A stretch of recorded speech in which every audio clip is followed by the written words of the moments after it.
Hello प्यारे बच्चों। हमने पिछले वीडियो के अंदर विभाजकता के नियम समझे थे और वहां पे मैंने आपको 3 नियम नहीं समझाए थे। वो क्यों नहीं समझाए थे? क्योंकि ये तीनों नियम है ना बहुत ज्यादा इंपॉर्टेंट है। तो हम इस वीडियो में समझेंगे 7 से विभाज्य नियम क्या होता है, 11 से विभाज्य नियम क्या होता है और 13 से विभाज्य नियम क्या होता है। ये मैं अलग से इसलिए बता रहा हूँ क्योंकि ये बहुत कम स्टूडेंट को याद होते हैं और समझ में भी बहुत कम स्टूडेंट को आते हैं, इसलिए मैं इस वीडियो को अलग से बना रहा हूँ जिससे आपको अच्छे से सीखने को मिल सके।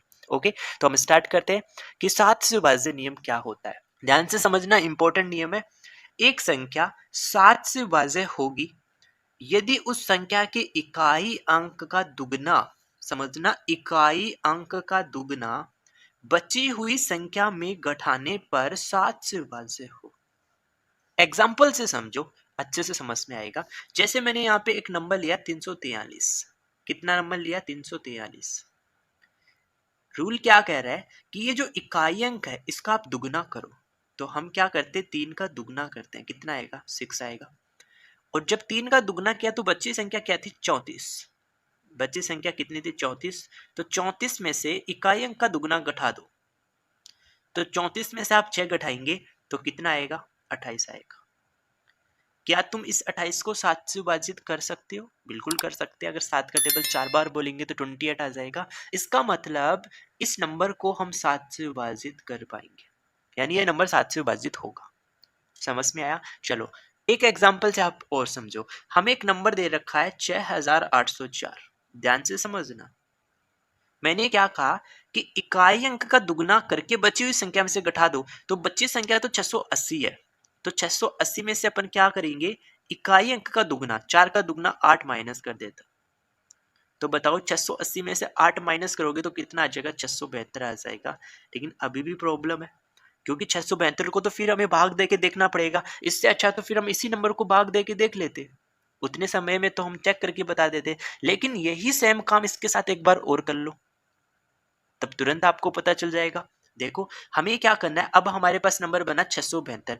तो इसमें इकाइयों का दुगना फिर करो तो 2 का दुगना 4 और बचे हुए नंबर में से घटा दो, यानी 67 में से आप 2 का दुगना 4 घटा दो और 67 में से 4 माइनस करोगे तो कितना बचेगा? 63 बचेगा। और अब बताओ क्या 63 को आप 7 से विभाजित कर पाओगे? तो हमारा आंसर होगा हाँ, क्योंकि 7 का टेबल 9 बार बोलते हैं तो कितना आएगा? 63 आएगा। यानी हम इसको 7 से विभाजित कर पा रहे हैं 63 को। इसका मतलब ये नंबर भी किससे विभाजित होगा? 7 से विभाजित होगा। तो जब तक आपको ये नहीं पता चले कि वो नंबर 7 से विभाजित है या नहीं है, तब तक आपको क्या करना है? इकाई अंक का दुगना करके बची हुई संख्या में से घटाते रहना और इतना छोटा नंबर आपको मिल जाएगा जिससे आप देखते ही बता सकते हैं कि ये नंबर 7 से विभाजित होगा या नहीं होगा। ओके, समझ में आ गया। अगला नियम समझो, 11 से विभाज्य नियम। सबसे इंपॉर्टेंट नियम है ये भी। क्या कह रहा है? एक संख्या 11 से विभाज्य है यदि उस संख्या के सम स्थान और विषम स्थान पर आने वाले अंकों के योग का अंतर 0 या 11 का गुणज हो। एग्जाम्पल से समझो तभी समझ में आएगा। क्या दे रखा है? एक एग्जाम्पल 1331। मैंने क्या कहा कि सम स्थान पे अंक आ रहे उनको अलग से देखो, विषम स्थान पे अंक आ रहे उनको अलग से देखो और उनका योग करो। सम स्थान वाले अंकों का योग अलग से करो, विषम स्थान वाले अंकों का योग अलग से करो, फिर उनका अंतर करके देखो। अगर अंतर 0 आए या फिर 11 का गुणज आए, गुणज का मतलब 11, फिर 22, 33, 44, इस टाइप का अगर आपको कोई नंबर मिले तो आप उस नंबर को 11 से डिविजिबल बता सकते हैं। तो चलो मैं बताता हूँ आपको। आपको क्या करना है? सिंपल सा है। देखो यहाँ से स्टार्ट करना है, एक के बाद यानी एक डिजिट आपको जंप करना है। 1 से स्टार्ट किया तो यहाँ से हम यहाँ चले गए।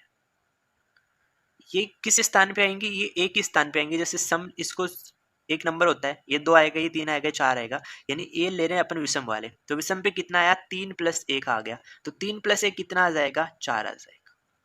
इनको देख लो तो यहाँ पे भी 3 + 1 कितना आ रहा है? 4 आ रहा है। यानी सम स्थान पे अंकों का योग भी 4 है, विषम स्थान पे अंकों का योग भी 4 है और इनका आपको अंतर करना है। तो अंतर कितना आ गया? 0 आ गया।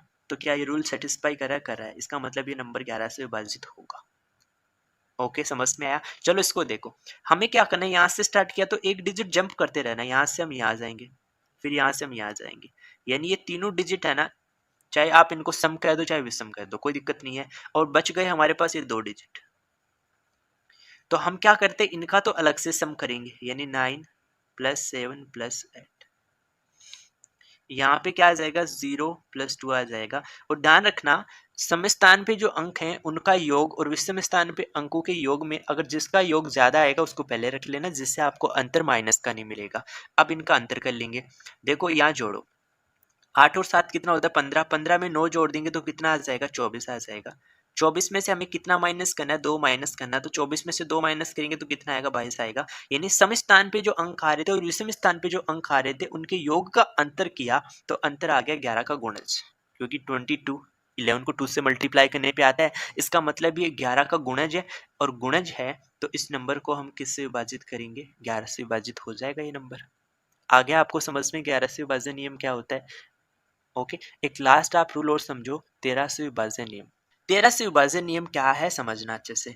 एक संख्या 13 से विभाज्य होगी यदि इकाई अंक का 4 गुना बची संख्या में जोड़ने से प्राप्त संख्या 13 से विभाज्य हो। इस रूल को देखिए, आपको रूल नंबर 7 याद आना चाहिए। वहां हम क्या कर रहे थे, इकाई अंक का दुगना करके बची हुई संख्या में घटा रहे थे, और यहाँ हम क्या कर रहे हैं, इकाई अंक का 4 गुना करके बची हुई संख्या में जोड़ेंगे, और वहां पे जो हमें संख्या मिलेगी उस संख्या को 13 से विभाज्य होना चाहिए, तभी हम उस पूरे नंबर को 13 से विभाज्य बताएंगे। चलो एग्जाम्पल से समझो। देखो पहला नंबर कितना दे रखा है 169 दे रखा है। मैंने क्या बताया कि इकाई अंक का 4 गुना करो, तो 9 का 4 गुना 36 आ जाएगा। ये बची हुई संख्या में जोड़ना है, तो किस में जोड़ देंगे 16 में जोड़ देंगे। तो 16 में 36 जोड़ दो तो 6 + 6 12, 2 1 3 1 4 1 कितना आ जाएगा 5 आ जाएगा 52। क्या 52 को तुम 13 से विभाजित कर पाओगे? हाँ कर पाएंगे। अगर 13 का टेबल हम 4 बार बोलते हैं तो 52 आ जाएगा। इसका मतलब इस नंबर को हम 13 से विभाजित बता रहे हैं, तो ये नंबर भी किससे विभाजित है 13 से विभाजित है। समझ में आया? नेक्स्ट एग्जाम्पल समझो।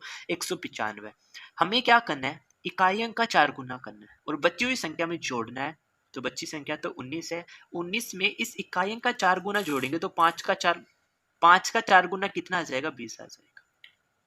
और 20 में 19 जोड़ूंगा तो 9, 2 और 1 आ जाएगा 3। क्या 39 को हम 13 से विभाजित कर पाएंगे? कर पाएंगे। अगर 13 का टेबल हम 3 बार बोलते हैं तो 39 आ जाएगा।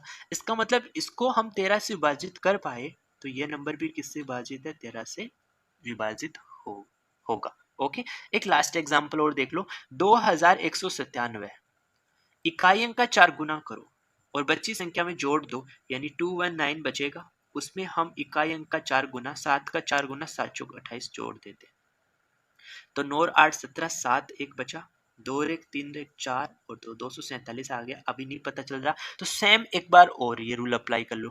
इकाई अंक का 4 गुना करो और बची संख्या में जोड़ दो, यानी 24 बचा, और 24 में हम 7 का 4 गुना 7 चौक 28 जोड़ देते हैं।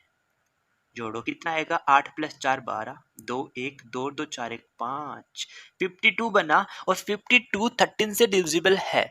इसका मतलब ये नंबर भी किससे डिविजिबल है 13 से डिविजिबल होगा। अब देखो यहाँ छोटे छोटे नंबर अपन ले रहे हैं तो इसमें हमें थोड़ा सा टाइम लग सकता है। अभी जब आप इस चीज की प्रैक्टिस नहीं करोगे तो आपको ऐसा लगेगा कि इससे अच्छा तो मैं आपको ओरिजिनल डिवाइड करके बता दूंगा इतने समय में। तो हाँ, अभी आपको लगेगा जब आपने प्रैक्टिस नहीं कर रखी है तब। आप प्रैक्टिस कर लोगे और मैं बताऊंगा कि एग्जाम्पल से कि आप किन एग्जाम्पल में इनको लगाओगे, तब वहां पे आपका समय बचेगा। वहां पे आप ओरिजिनल डिवाइड करके नहीं कर पाओगे। मैं नेक्स्ट वीडियो में आपको इन पे बेस्ट एग्जाम्पल होंगे वो करवाऊंगा। तो आप पहले इसके पार्ट 1 को देखो जिसमें मैंने 9 रूल आपको एक्सप्लेन किए। उसके बाद आपको इन 3 रूल को समझना है, और इससे अगला जो पार्ट आएगा उसके अंदर मैं इन पे बेस्ट क्वेश्चन करवाने वाला हूँ। आप इन तीनों वीडियो को जब देखोगे तभी आपको चीजें समझ में आएंगी। Okay, thank you for watching video.